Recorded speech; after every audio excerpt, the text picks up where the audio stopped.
인공지능을 한마디로 어떻게 이야기하십니까? 그러면 저는 좋은 계산기예요. 그렇게 얘기를 하거든요. 사람을 도와드리는 역할을 해드리는 거거든요. 어떤 경우는 되게 위협적으로 받아들이시는 분들이 있어요.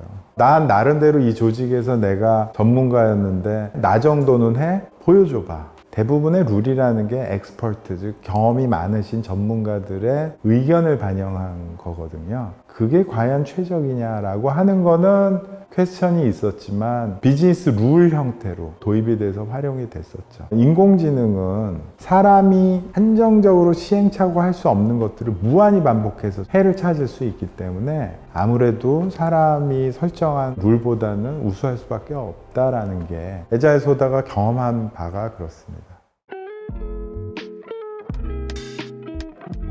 저는 에자일 소다 대표이사 최대우입니다. 에자일 소다는 기업의 의사결정을 인공지능 기반으로 해서 효율화하고 자동화하고 최적 의사결정을 하는 인공지능 에이전트를 만드는 소프트웨어 회사입니다. CJ 씨앗 과제에서 대상을 받게 됐는데요. 올해 4월에 대통령 표창 영광도 있었고요. 더불어서 풀벤더 선정이 된 강화학습 제품이 있습니다. 저희의 가장 큰 성과라고 보면 될 것 같습니다. 보험사들이 보험금을 지급하는 클레임 프로세스라고 있는데 고객들은 보험금을 받기 위해서 이제 필요한 서류들을 스마트폰으로 촬영을 해서 전송을 하게 됩니다. 그런 입력된 일종의 그 데이터들을 기반으로 해서 즉시 지급을 해야 될지 사람 심사를 더 해야 될지 자동으로 처리하게 되고요. 저희 제품을 사용하기 전에는 100장 중에 한 20에서 30장 정도로 자동 처리가 됐다면 저희는 100장 중에 70장 내지 85장까지를 완전 자동 처리를 하고 있습니다. 그 방식이 어떻게 다르다고 볼 수 있냐면은 과학적 데이터들을 텍스트화하는 기술들은 옛날부터 있었습니다. 그 전 기술은 A 병원, B 병원의 환자 이름의 위치 정보를 등록을 일일이 했었어야 된다면 저희 같은 경우는 병원 A와 병원 B가 영수증의 형태가 다르더라도 이름을 읽고선 이름이라는 것을 인식하는 그런 기술까지 결합됐다고 보시면 될 것 같아요. 사람이 하는 그런 생각의 메커니즘을 더 애드함으로써 획기적인 발전을 꾀할 수 있었던 것 같습니다. 우리가 인공지능의 어떤 존재와 현실성을 이해했던 사건은 2016년에 알파고지 않습니까? 근데 알파고의 그 핵심 기술이 바로 강화학습입니다. 강화학습을 설명할 때 제일 좋은 예가 엣지 오브 투마로우라고 영화가 있습니다. 주인공이 맨날 죽어도 그 다음날 깨어나면 똑같은 환경이에요. 죽었다 깨어나고 죽었다 깨어나면서 시행착오를 통해서 인류를 구할 수 있는 방법들을 찾아가는 거거든요. 이게 강화학습입니다. 그러니까 주어진 환경에서 반복적 시행착오를 통해서 최적의 의사결정을 하는 인공지능을 만들어내는 게 강화학습이에요. 근데 그 강화학습이라고 하는 것들이 실제 비즈니스 세상에 적용되는 거에 대해서는 상당히 부정적이었습니다. 우리가 비즈니스 의사결정을 할 때 활용을 하기 위해서는 뭐가 제일 중요한 기술 중에 하나냐면은 이 비즈니스 환경을 모사해야 돼요. 저희는 그런 것들을 잘 재현하고 인공지능이 잘 알아들을 수 있도록 훈련시키는 방법들을 저희가 가지고 있는 게 굉장히 큰 자산이라고 보시면 될 것 같습니다. 데이터를 기업에서 과학적으로 분석해서 활용하기 시작한 거는요 90년대 말이에요. 이 데이터를 통해서 할 수 있는 일들을 보통 예측 문제를 많이 풉니다. 그러니까 내일 주가가 오를까 내릴까 이걸 예측하는 문제를 많이 관심들을 가지셔.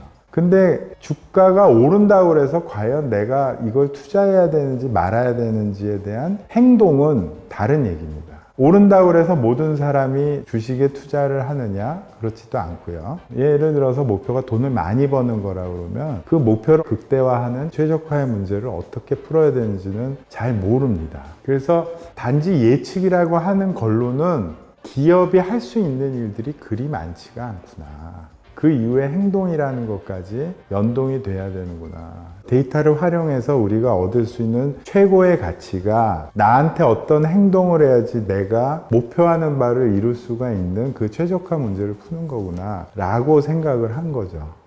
제가 2000년 초에 모 은행에서 자문교수를 처음 시작을 했는데 그때 접한 문제가 뭐냐면은 개인 신용 평가라는 거예요. 신용카드를 발급받을 때 마이너스 통장 신청할 때 개인 신용 평가를 받아요. 이 사람이 신용이 얼마 있는지, 내 돈을 잘 갚을지를 당연히 판단을 하죠. 예를 들어서 소득 수준이 굉장히 높은 분한테 마이너스 통장 설정을 1억을 한단 말이에요. 이 은행은 1억 원에 대해서 위험에 노출됐기 때문에 위험 자산에 해당되는 일종의 돈을 묵혀놔야 됩니다. 근데 그 양반이 돈을 안 써. 왜? 난 돈 많기 때문에 마이너스 통장 1억 원을 설정했는데 한 푼도 안 써. 그럼 은행은 계속 마이너스죠.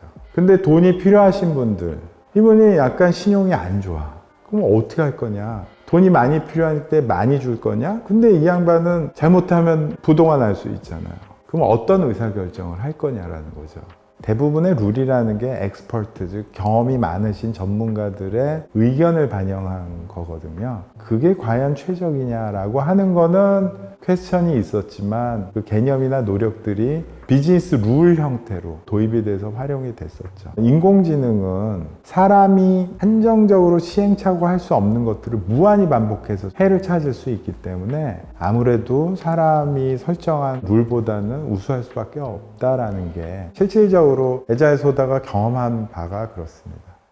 강화학습 같은 경우는 경쟁사라고 할 수 있는 데들은 그렇게 딱히 많지는 않고요. 오히려 기업들이 인공지능이 무엇이고 이걸 통해서 우리가 얻을 수 있는 것들을 확증하기 전에는 기업이 도입하는 거에 꺼리낌이 있습니다. 저희가 얘기하는 것들을 눈으로 보기 전에는 이해하기 어렵잖아요. 알파고 기술로 했어. 그래, 그건 알파고고 그거는 저기 잘하는 애들이 하는 거지 라고 하는 거를 저희는 또 뚫고 나가야 돼요. 어떤 경우는 되게 위협적으로 받아들이시는 분들이 있어요.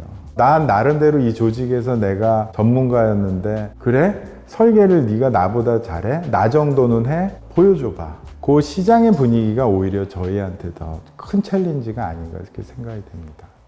인공지능을 한마디로 어떻게 이야기하십니까? 그러면 저는 좋은 계산기예요. 그렇게 얘기를 하거든요.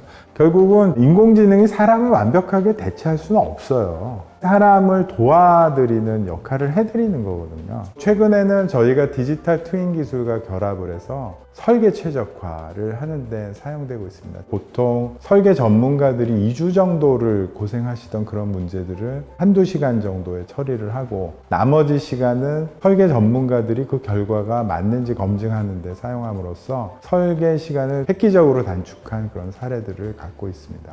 사람이라는 게 항상 편리하고 시간을 줄여지는 게 있으면 딴 데 바쁩니다. 옛날에 어머니가 빨래하는데 시간을 많이 사용했는데 세탁기 나와서 어머니가 한가해지셨냐? 안 그렇잖아요. 더 바쁘십니다. 당신이 해왔던 엑스퍼트로서 했던 그런 결과 정도 만드는 인공지능을 만드는 게 우리의 목표입니다. 당신은 그런 고민을 하기보다는 그거를 검증해 주시고 더 나은 방안들을 여러분들이 생각하는데 활용하시면 어떻겠습니까? 이렇게 얘기를 하죠.